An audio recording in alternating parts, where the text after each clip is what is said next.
Okay, so here we are. This is Quasar Qua-Nology number 5. This is your co-host, Mike L. And... this is your other co-host, Joshua J. Murr. All right. So, right now today we are covering 6 issues from Marvel 2-in-1, numbers 53 to 58.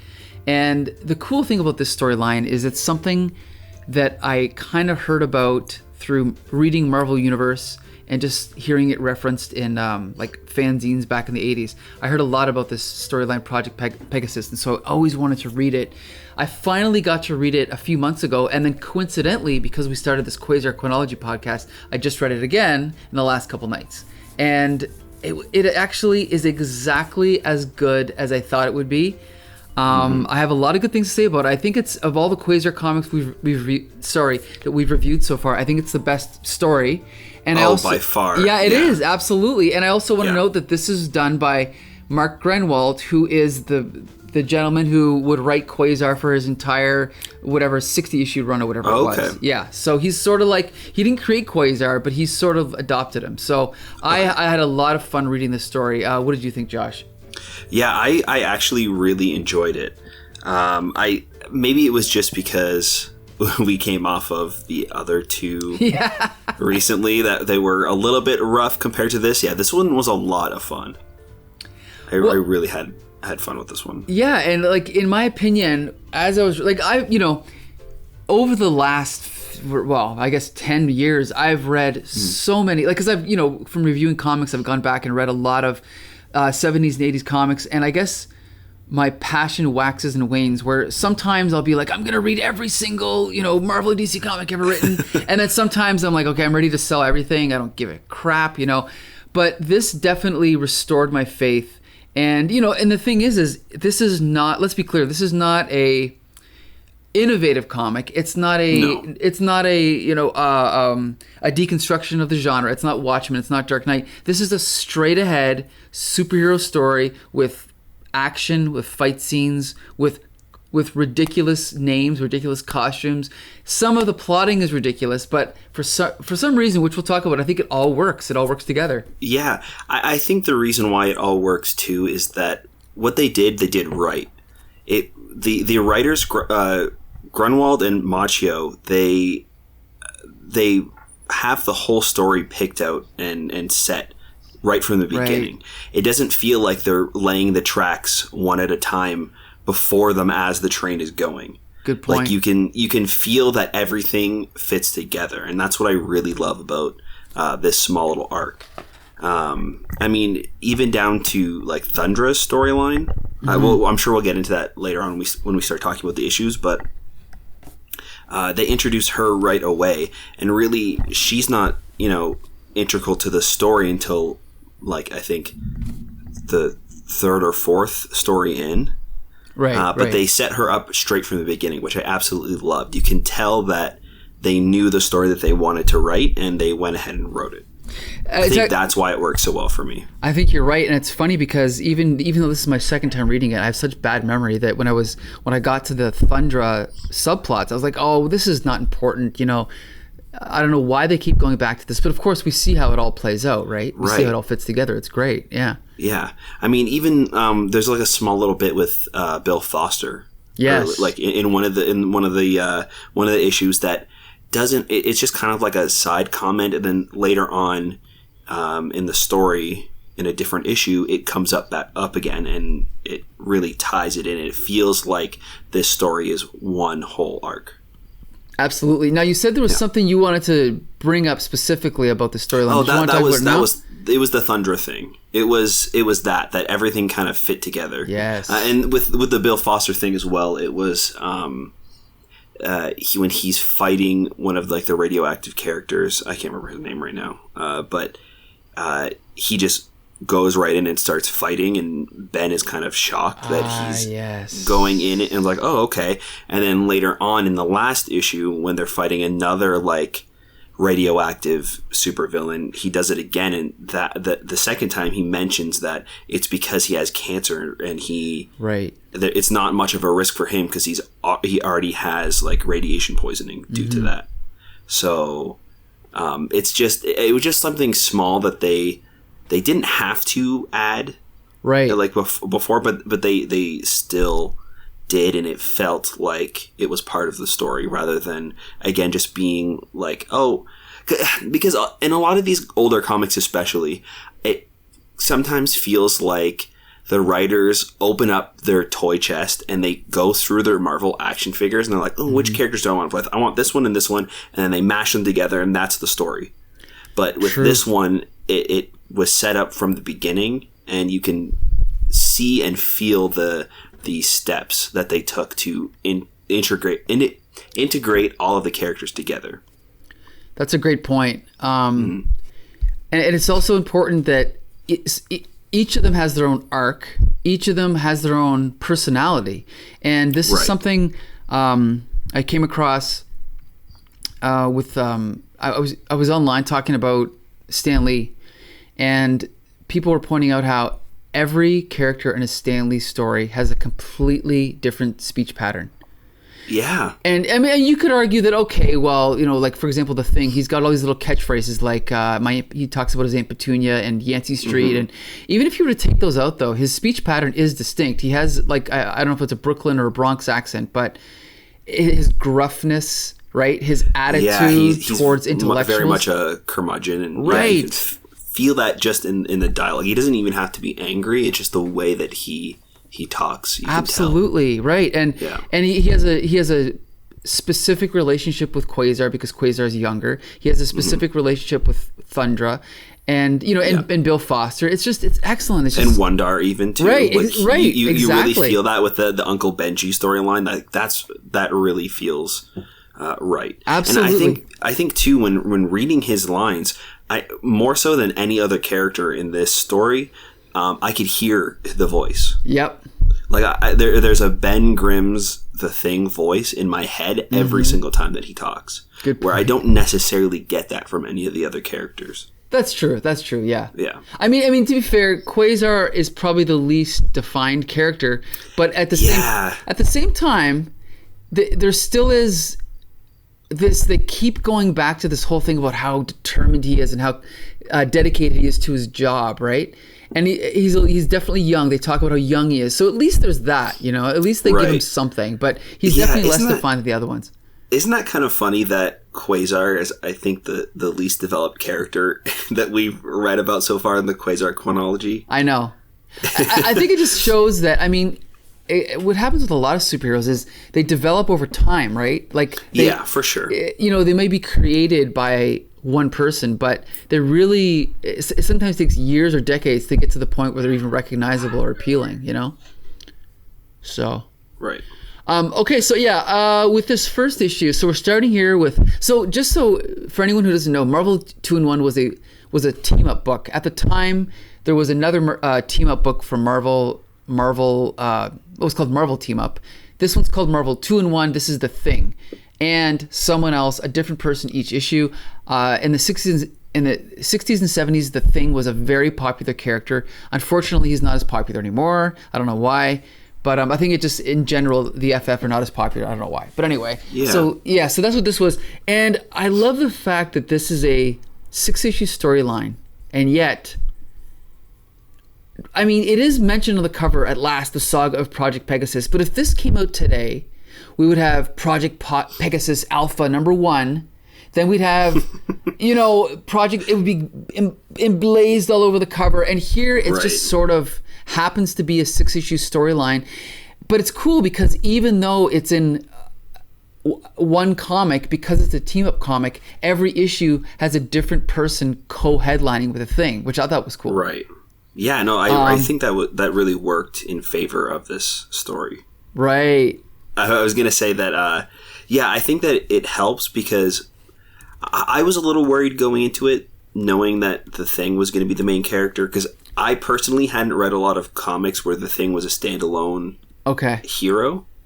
But that was just me, and I know that he works so well in the Fantastic Four with the family dynamic with the rest of the characters. Human Torch and Reed and Sue, like they all work together so well. So I was really curious to see how this was all going to come together. And I couldn't remember like specific stories that I read where the Thing was just a main character by himself. Like, I know that he was by himself a little bit in Civil War, but so I was really curious to see what they were going to do, and I think that the team up was a really good way to do that. You know, introducing new characters with each issue to follow him along in the story. Yeah. Now I want to point out, so the first 3 issues are drawn by John Byrne and inked by Gene Day. Or sorry, no, it starts off with Joe Sinnott. So John Byrne and Joe Sinnott. The Thing in this story is so on model, and when I say that, I mean, yeah, it's like he could have been, like, it just looks like the definition of the Thing from my memory. It is perfect. You know, he's drawn. Yeah, I agree. And John Byrne is not my favorite artist, but here, maybe it's because he's inked by Joe Sinnott, he just looks flawless. Like, I was going to say, some of the shading in this is so well done too. And that's yeah. Well, Joe Sinnott, like, I'm not sure if you know, Joe Sinnott is the guy that inked the majority of Jack Kirby's stories from the on the FF in the 60s. And he's just, oh my God, he can make, I mean, John Byrne is a decent artist, but he can make anyone look great. He's just such a good inker. And if you want to talk about shading, if you go to page 2 of the story, when the jet is flying through the air, not only is it in a completely different direction and position every panel, which is awesome, the panel where it's landing on the roof, it's a very simple trick with just some simple black shapes, but those shadows of that jet make it absolutely look three-dimensional. It's amazing. Yeah, it's very well done. Even down to when the platform starts going down, you can see that the shadow hits the different levels of the platform and bends with that curve. Like, it's so well done. Yeah. Right. And it's one of those things where if you just glance at it, it's like, well, that's a photograph. It looks flawless, you know? It's perfect. I love it. Yeah. It's really, so really anyway, well done. so yes, yeah, it's just great. And, you know, and it's like that throughout. And, you know, speaking of the storytelling and the art, page 7, digital 6, there's a great little sequence. As far as storytelling, I don't think John Byrne's a great artist, but I'll definitely give him credit as a good storyteller.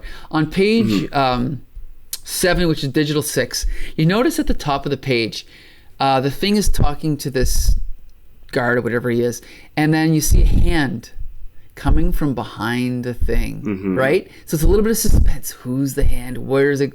And of course, you go, I mean, it's kind of given away very quickly that it's Quasar, but it's just a nice little touch, right? It just sort of, in your head, joins the two panels together, and it makes you sort of want to jump to the next one to find out what's going on. Yeah, of course. Like, reading it from left to right, you kind of get the story that way, as almost as if those were two different panels. Right, but but it was just included in one, and then right in the next panel you get the response.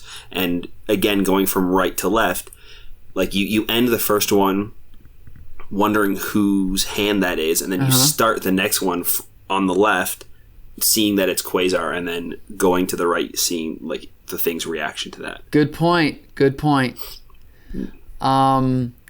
But I also love that poor Quasar again is met with like a battle, like a fight right away when he's introduced. Good point. The same thing that happened in Captain America. Like, that's so funny. Come back here, you blasted jumping bean. I know, yeah. It's great. You're right. I mean, there you go, Marvel again. You know, misunderstanding. Yeah. Fight scene, whatever. It's fine. It's not as bad as before. So, now, I think he also makes reference to that later on. But yeah, I think he does. You're right. I also got to point out another reason. Like, did you ever read Marvel Universe when you were a kid? No, actually, I didn't. Oh boy, no. Do you know what Marvel Universe is? Yeah. Yes. Okay. Yeah. Marvel. So I had Marvel Universe as a kid, and it was a great way to introduce me to characters that I didn't know anything about, including Quasar, including the Guardians of the Galaxy. Right. And the interesting thing is each page had a pinup. There was a new image drawn by whatever artist, and then to fill out the rest of the page, they would have panels from comic books. And the cool thing, really cool. Yeah, the cool thing is at least a handful of the images in this comic were used for Quasar's entry.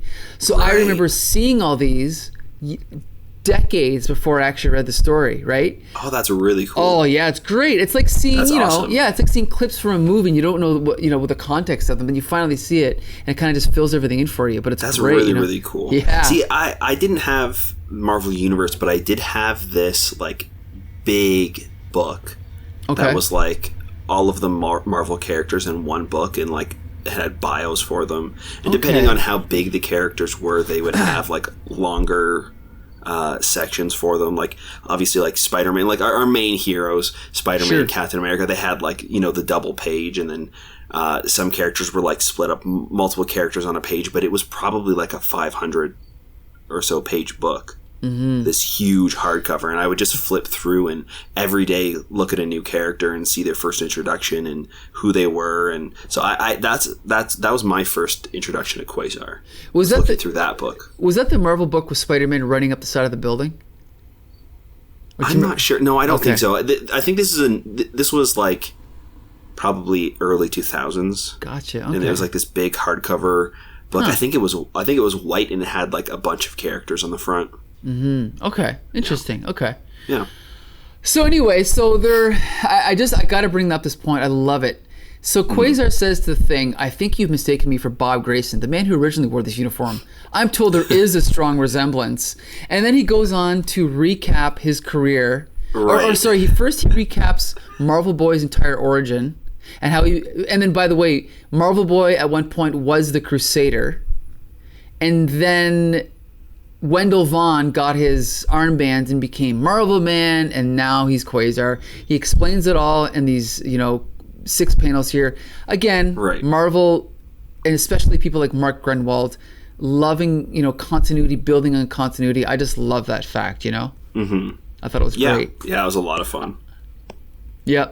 And basically, I wish we could talk about every panel, but unfortunately we don't have time. But I just got to say, this first issue is a really good introduction. I mean, it's got I guess you could say the typical tropes of like an adventure story. It's got, a little bit of mystery, people sort of operating in secret, the guy sending the secret message. We don't know who he's talking to.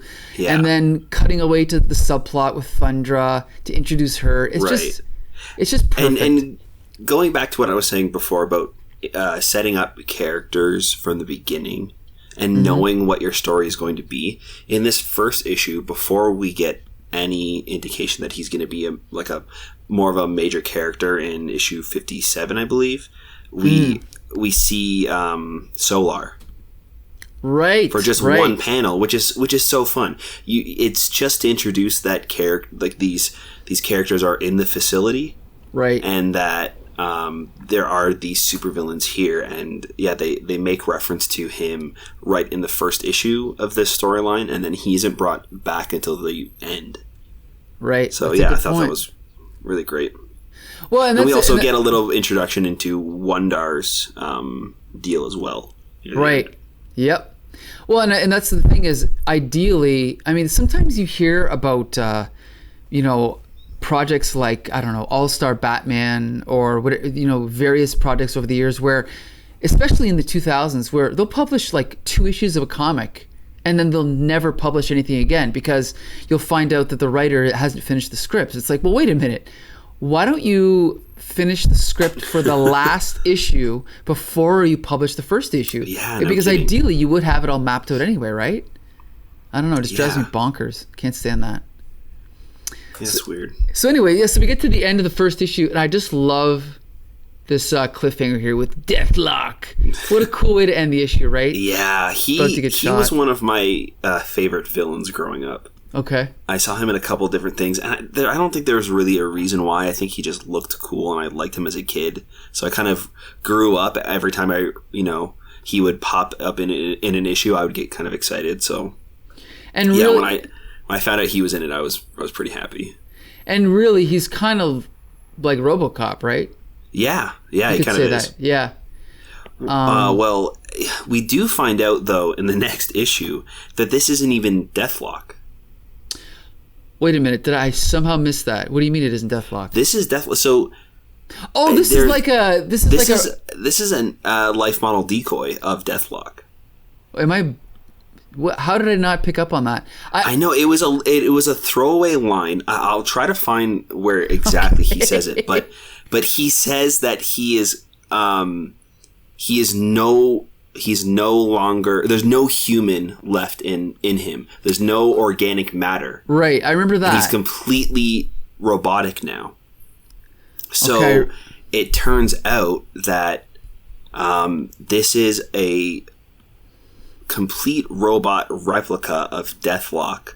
Gotcha. That the Roxxon Corporation created. Okay. And this was set, and I was really curious because I was like, there's no way that Deathlok is completely, like, he's known as a cyborg, so I was really confused. So I wanted to go figure out what was going on. And it turns out a few issues earlier in Team Up number 26, The Thing and Nick Fury had the storyline together, and there was a supervillain named Mentalo. Okay. And he brainwashed Deathlok, and he was trying to use him to assassinate Jimmy Carter at his inauguration. As one does. That sounds awesome. Right. Some way or another, Deathlok breaks out of the hypnosis, and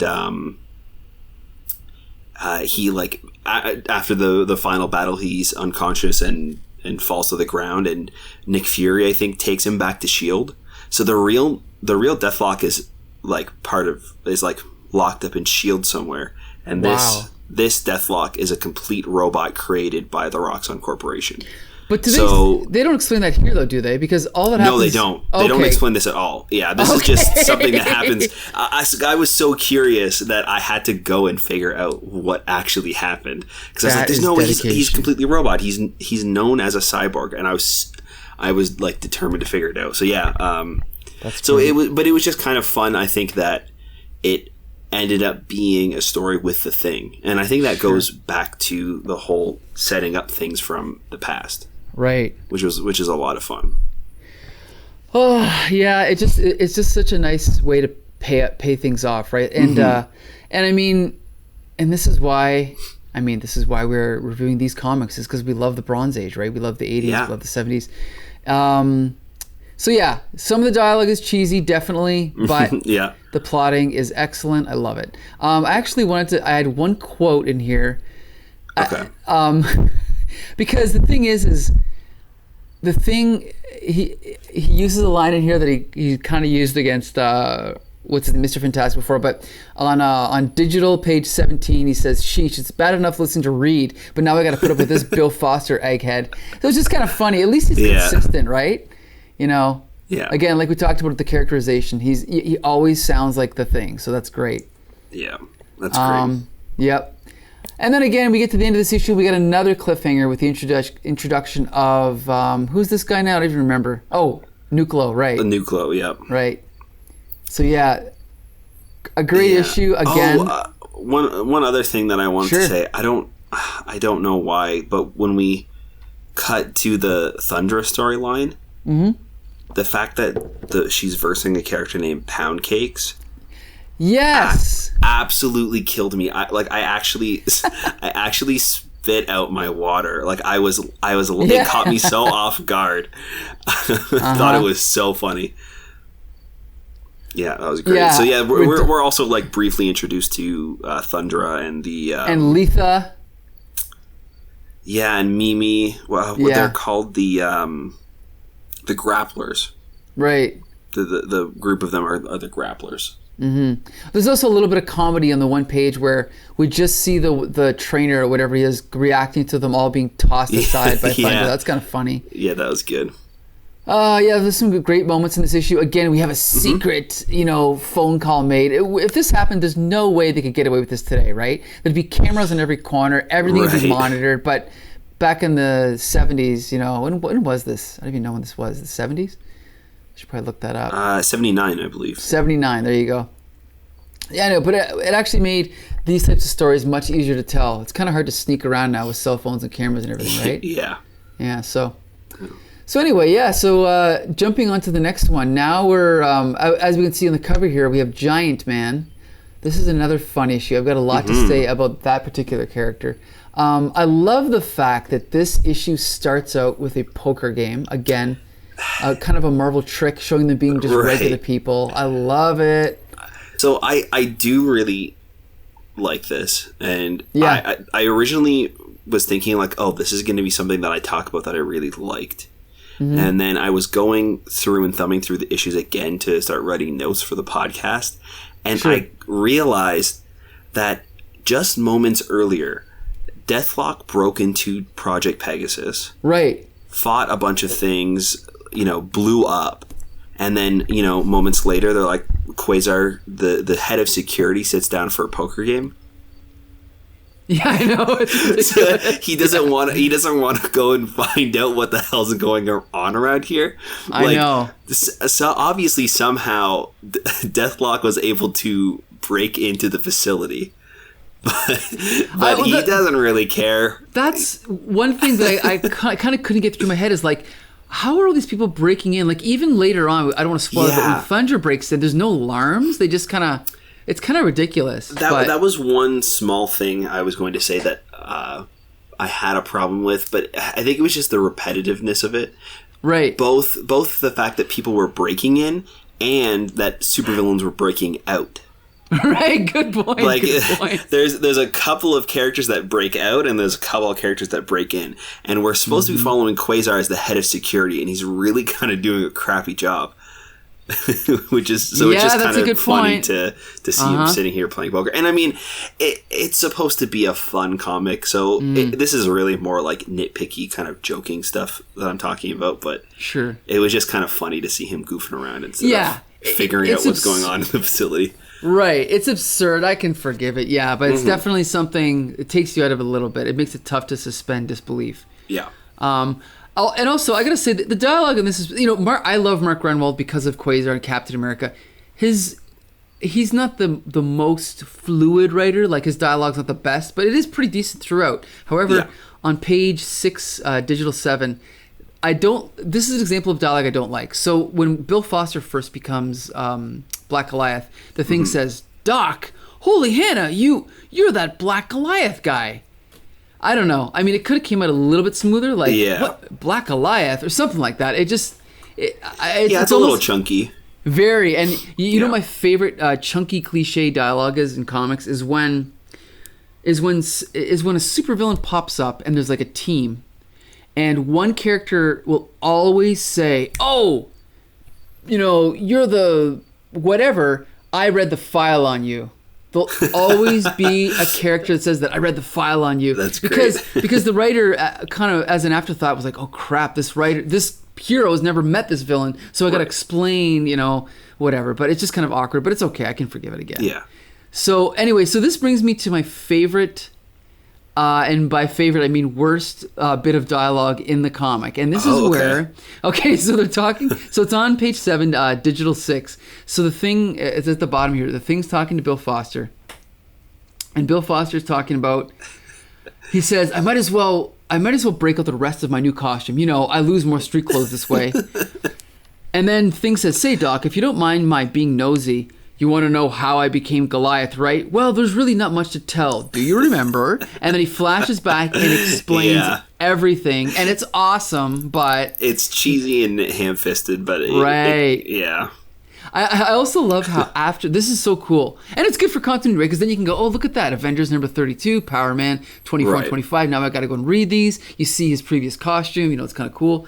But I love how when it comes back, he says, "Of course, I haven't exactly set the world on fire as a superhero.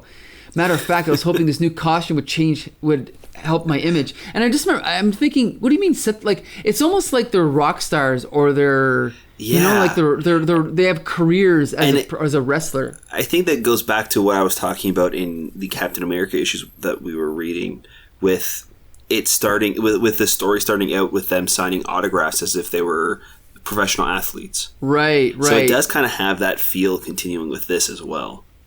Yeah, it's weird. I guess I never really thought of it that way, but it is strange that he's conscious of the fact that he's not really popular, Like he reads the issues as well. Right. He's disappointed that his character isn't getting a lot of action. Right.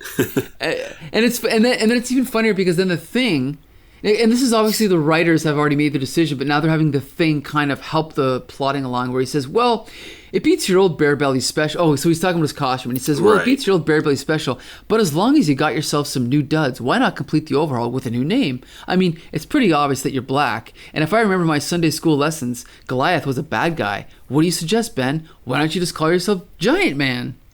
And then it goes from there. I don't know. I just think it's funny. Yeah. You know, because obviously Marvel was, or someone at Marvel, Mark Gruenwald, Ralph Macchio, they weren't happy with the direction of the character, so they kind of just had Thing help them along into this new identity. It's kind of funny. Yeah. And I think it works. Like it's fine. It kind of stumbles along, but I think in the end it ends up landing on its feet, and I think it's fine. Right. But yeah. I thought it was also kind of funny that the Thing just offers up the Giant Man name as if he were like, if he has any right to pass that along. But, good point. Yeah. I think the rest of the issue is great. I mean, we get some more wrestling in there. I think one of my favorite parts of these issues, though, like one of my favorite moments, and I love this in any comic, is that when two characters team up, they use their skills to help each other. And I think that that's sometimes lost in modern comics. I mean, it's even lost in a lot of superhero movies. Like, even in the Avengers films, I feel like I want to see the heroes using their powers together rather than just, like, you know, them by themselves, you know, fighting a bunch of robots or drones or, you know, the same supervillains over and over again. So when the Thing tears apart some metal and he makes lead boxing gloves for Giant Man, I absolutely love it. Like, that is, I think, my favorite part out of all of these issues, just because I love when they use their individualities and their individual superpowers to help each other out, and I think it's so fun. I love this moment. You know what? That's a great point.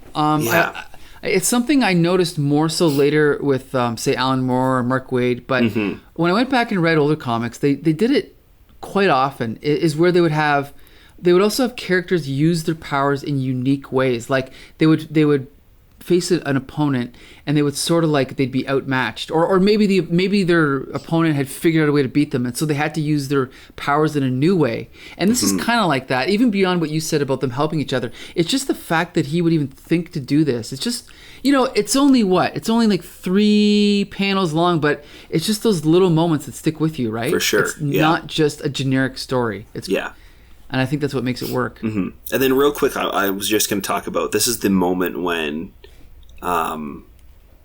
Bill tackles Nucleo? Yep. And the Thing makes like an offhand comment of him not caring about the burns and the radioactive power that's kind of affecting him. Foreshadowing. So, yeah. Right, good point. I think it works. So yeah, other than that, this is a pretty solid story, I found. Absolutely. Yeah. I had a note here about the final pages. I'm trying to kind of find it here, but is it with Wundarr? It's pretty sad, actually, like of what he's actually thinking. Why had Uncle Benji let the bad man strap him down and send the energy of the cosmic cube coursing through his body? And then it just goes on, but everything he's saying, he longed for the pain-free warmth of the womb ship. It's pretty heady psychological stuff. Like, it's pretty funky. I don't know. It adds another dimension to it. Again, we have a character that's completely unique. This is not a writer who's come up with a standard plot and just inserted characters into it, right? The story is coming out of the characters and out of Marvel history, and that's what I like about it. Yeah, I 100% agree. Awesome. Yeah. I just one question too. I don't know much about Wundarr, but is he supposed to be Marvel's answer to Superman? Well, I never saw him that way. But I mean, I saw his. You're right. I never knew his origin. It definitely reminds me. I mean, recall Superman's origin. Because it's very, very much the same thing. Besides, like, he doesn't have a family here, so like that's where it differs. But everything else is the same. Like him being a baby and his home planet blowing up and escaping on the ship, landing on Earth. Yeah. Well, I So, think yeah. it's funny also that he goes from being Wundarr to Aquarian, and it kind of almost makes him closer to like a, I don't want to say hippie, but almost like a hippie Jesus. Yeah. Right? Yeah, Because, I like, was thinking the same thing. I Yeah. really was like, he should have just stayed with his other costume. Right. And he does come up later, like in the Quasar series. He does show up there. I don't exactly remember how what he's like then, but I do remember him kind of being more like a hippie Jesus. So maybe that's what they're going for. I don't know. Yeah, maybe. But anyway, okay, so that's the first half of the story, and at this point, John Byrne stops drawing the story, and with the next issue, we are treated to some pencils from George Perez. Now, I'm not sure. Are you a Perez fan? I wouldn't say I'm a fan. Okay. I like his work. I don't dislike it by any means. What are some of the comics you read drawn by him? Oh, I'm trying to think now. Have you read Crisis? I have read Crisis. Okay. I'm very bad with remembering who has has actually done what. So I'm just going to look real quick. Sure. Well, as your his well-known work. Go ahead, though. Yeah. Well, yeah, I was going to say he's drawn almost everything, but I mean, he's got an interesting career because in a way he kind of peaked in the mid '80s, and he wasn't quite as good in the '90s, but then he just got really good again, and he's one of those guys that, like, if you were to look at the artwork today of John Byrne and Frank Miller and other guys from the early '80s, I mean, in my opinion, it's unprintable. Okay, right. Unprintable. But George Perez, up until I believe he retired only a year ago because he has health issues, but he was always good. He never faltered. He was always ultra detailed. Right. You know, he always kept the same style. Again, he probably peaked in the mid '80s, but he's still been good ever since. Right. And I'm a huge fan. Like, this is, to be honest though, this is not his best work. And I mean, this is only, like you said, 79. But I'm actually surprised. Not only does it not really, I mean, there's some parts that look like him, but not only does it not really look like him, but it's noticeably less professional. Like, I don't say professional, but it's noticeably less good than John Byrne's work. Like, John Byrne was already approaching his peak at this point, but Perez still had a few more years before he really got comfortable with the style. I think. Like, the worst insult I ever heard about George Perez was someone said that his artwork looked like how did they describe it? Like a glossy coloring book or something like that. But they used the word coloring book, and I can see here what they meant. However, he was always really good at drawing machinery, and if you notice, I was going to say the detail in some of the machinery is really well done, but I can definitely see where some of the complaints would come with how the characters are drawn. Looking at some of his work, I've definitely read some of his Titan stuff. Sure. Which was fun, Crisis. But I also remember reading his Avengers Assemble comic and really disliking it. Avengers Assemble? Yeah. I thought that was Mark Bagley. Hold on a sec here. 2004, and it was George Perez. Get out of town, really? Huh. Oh, so this was this... I think I'm this looking was... Up... Are you looking at the Avengers Assemble by Kurt Busiek, George Perez? See, okay, so that was like a collection. That was like almost like a graphic novel, correct? Well, no. This the one I'm looking at here with Captain America running on the cover. This is a reprint of the 1996 reboot. Okay. Of Avengers. Yeah, so that's the name of the story, Assemble. But there is another series called Avengers Assemble that came out in maybe 2012. That was Mark Bagley, and that was terrible. So I don't know if that's what you're thinking of, but maybe, yeah. Mm-hmm. But anyway, yeah, and to be fair, even at that point when he was doing Avengers the second time around, it was not as good as his early 80s and late 70s work. It was, as you can see, it was detailed, but it's like he was exaggerating anatomy in all the wrong places, and anyway, it just wasn't quite as good. Mm-hmm. But anyway, I also, before we even get to the inside of the issue, I want to point out the cover. Did you take note of anything on that cover Marvel 2-in-1 number 56. Number 56. Yeah, I'm looking at the cover and I'm wondering. There's a little bit of. Sorry.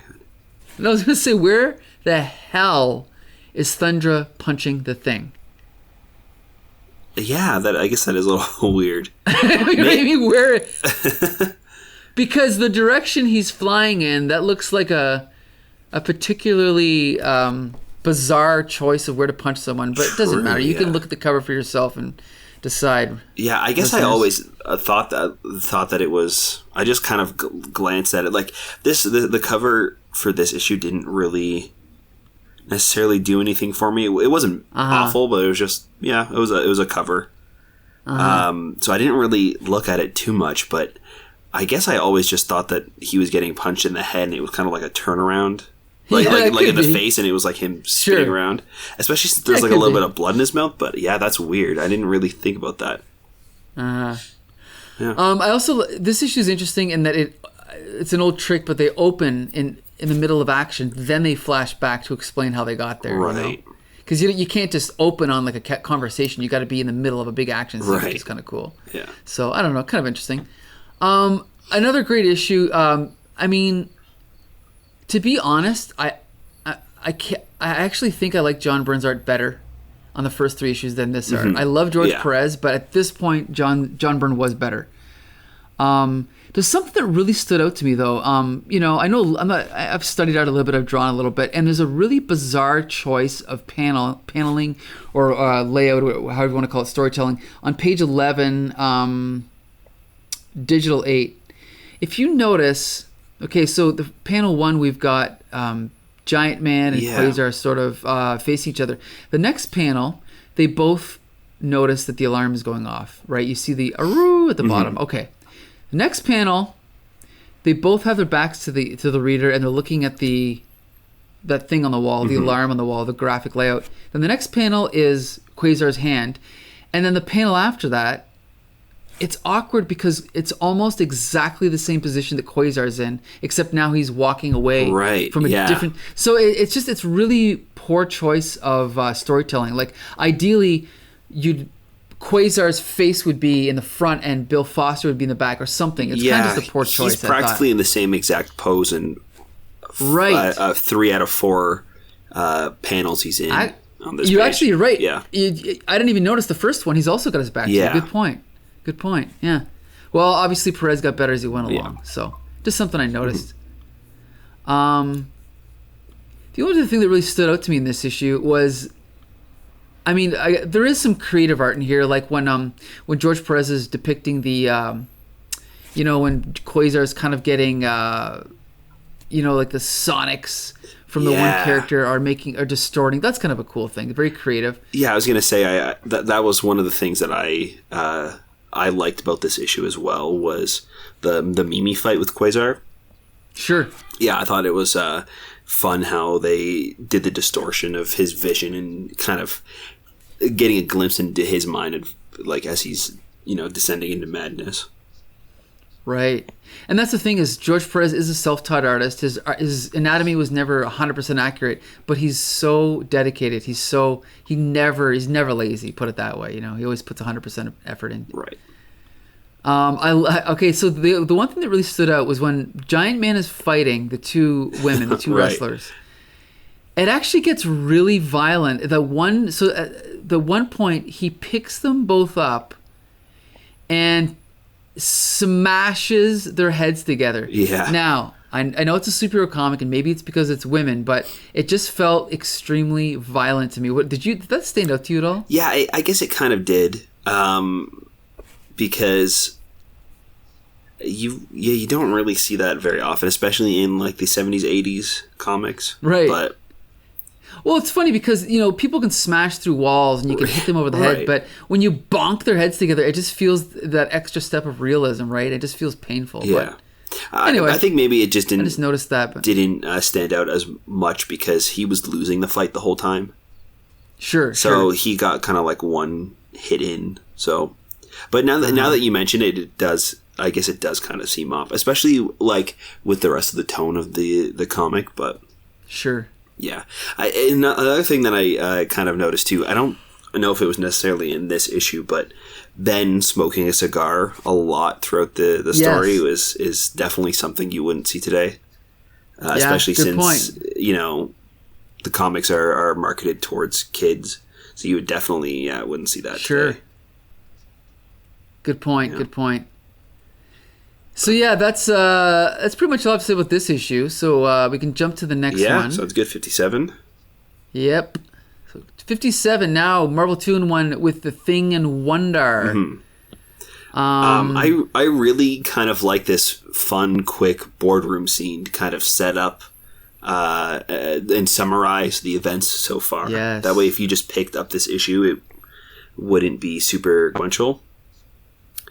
Right. Yeah, I really liked this quick little scene. And I think what I liked about it too is it didn't feel like it dragged on too long. Like they kind of just jump into it, recap, and then move on. And also because they probably would do that in real life. They'd probably have a little meeting to kind of catch up on what's going on. It's also really well done. Like, again, it doesn't look realistic, but at least it gets the point across. Like, Perez's art gets the point across. It's also a fun way to reintroduce it with all the screens showing the events.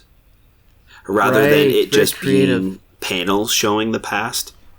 Like, as a flashback, they're sitting down, showing you what happened instead of telling you what happened and flashing back to it. It was a kind of a fun, clever way that you don't normally see in comics.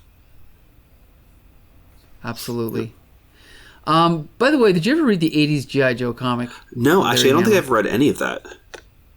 It is so good. Okay, it's really good. But one of the things about G.I. Joe is they had a headquarters called the Pit. It was almost exactly like this, where it was all underground. It was secret. I think they had bad guys locked up, but it just really reminded me of that. It's almost a little bit claustrophobic. Right. But I just think it's cool how they're, and it's kind of funny how you said earlier, but there's just so many things going on, and they just sort of just keep.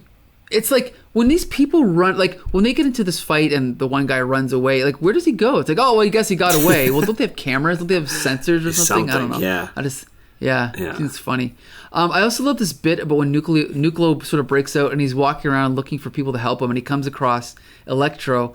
And I love how, again, they incorporate the continuity and they refer to the fact that he's basically hospitalized because of specifically what happened in Spider-Man 187. Right. I think that's great. Do you know what happened in 187? Because I actually remember this, yeah. Okay, no I don't. Yeah, I actually remember this. It sticks out in my mind so much because of how ridiculously funny it is. So, in Spider-Man in The Amazing Spider-Man 187, Spider-Man teams up with Captain America to track down Electro because he has kidnapped a kid and he's holding him for ransom. Okay. And originally, like, you're introducing Cap and Spidey are fighting because Cap says Spider-Man shouldn't be there.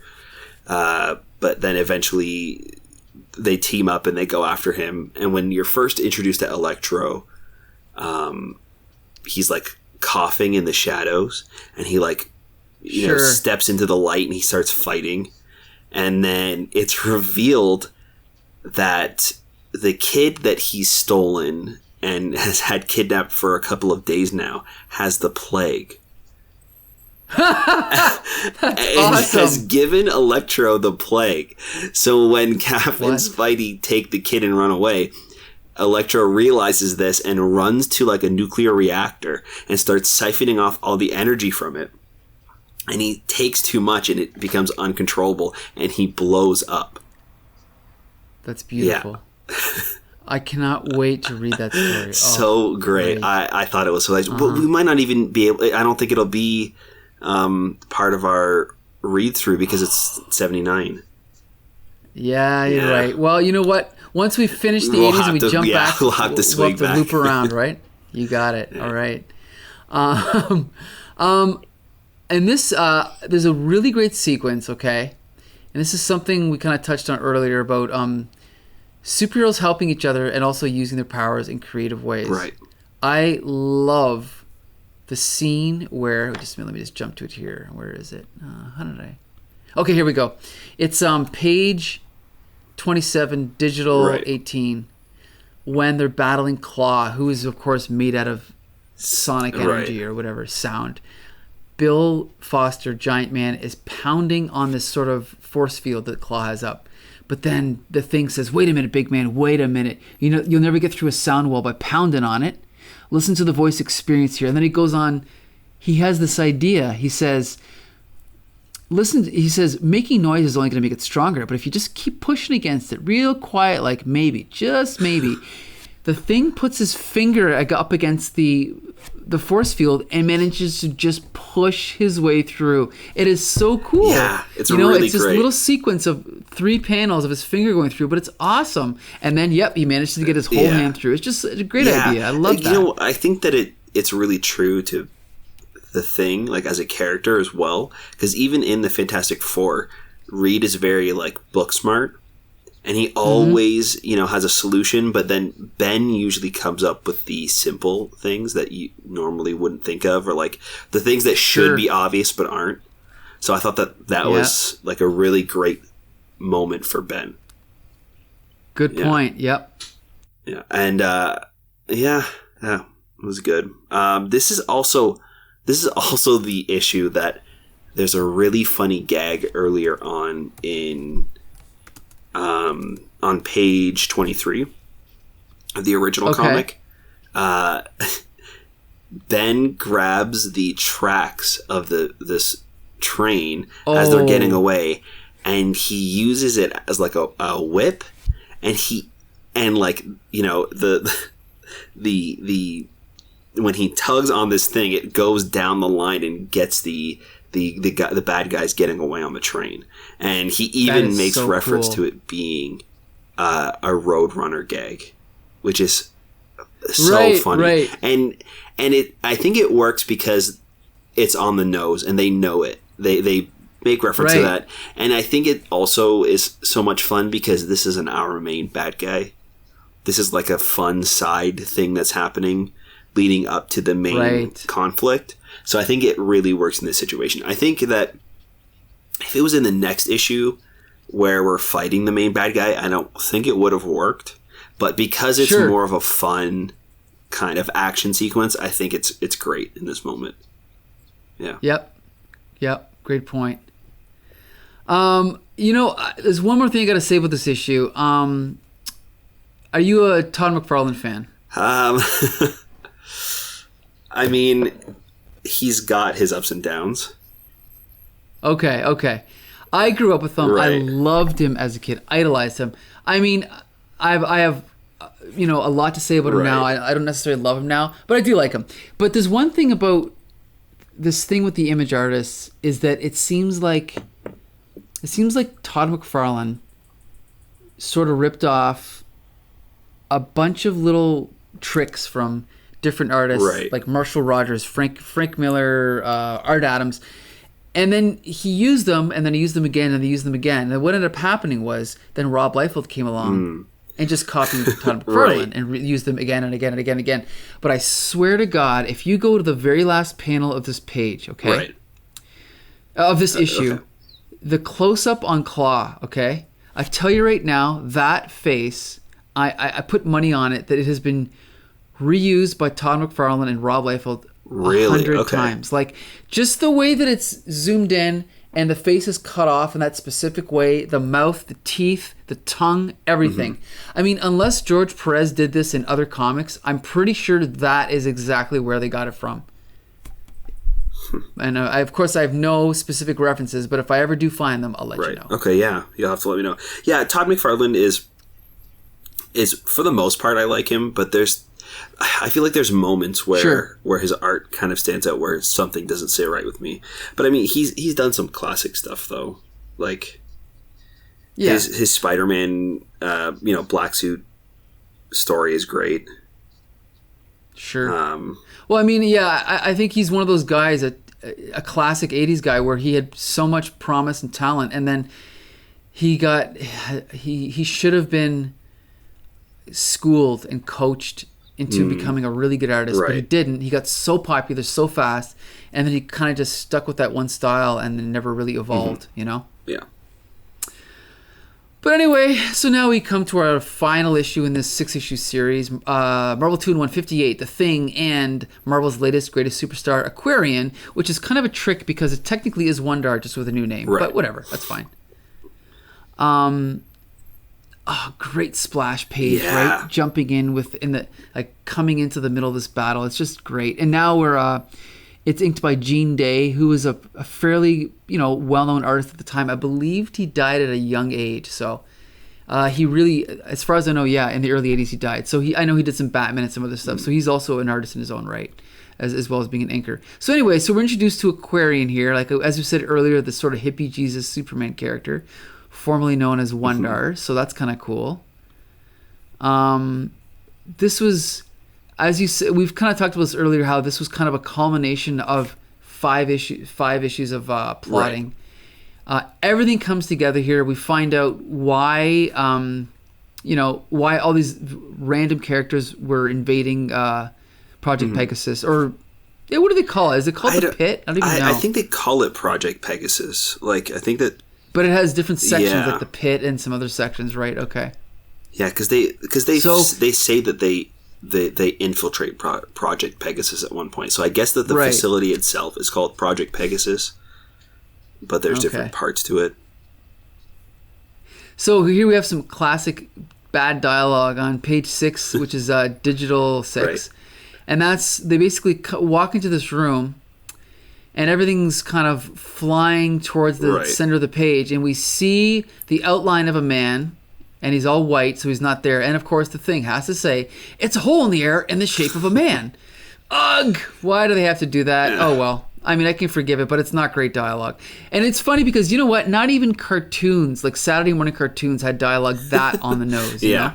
But whatever. I can forgive it. So they flash back and they explain everything. And it's cool because at least it shows how it all ties together. Mm-hmm. Right? With, like... Deathlok, how he fits in, and these other characters here. Thundra, I don't know.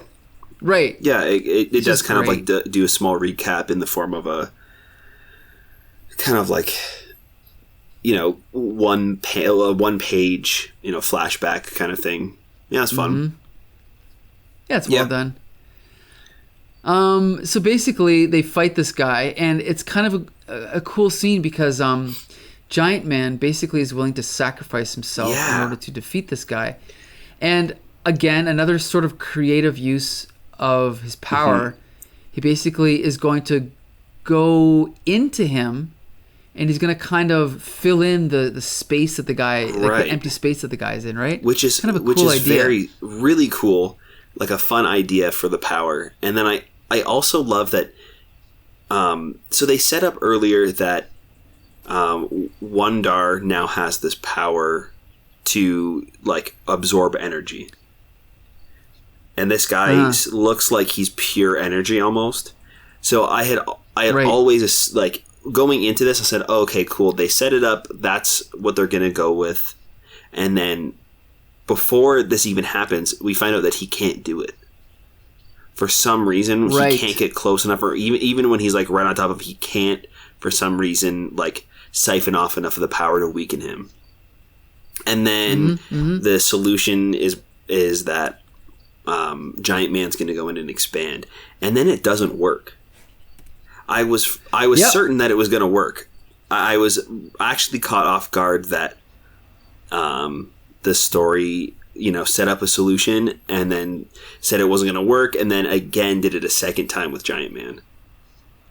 So yeah, I gotta say that's to me that's great writing, because the easy solution, like the first one that comes to mind, should never be the one that works. Like, it's just that extra step that just makes it that much more satisfying, right? And then they've all got to work together. There's actually a famous scene in Crisis where the Kid Flash, I believe, is holding on to the original Flash, and he's holding on to Superman. And it really reminds me of the scene here with on page 27, everybody's linked arms, where Thundra's holding on to Quasar, Quasar's holding on to the Thing. I think it's great. And just a nice little I mean, I don't know if Crisis was intentionally a callback, but it's a nice scene. It's really well done.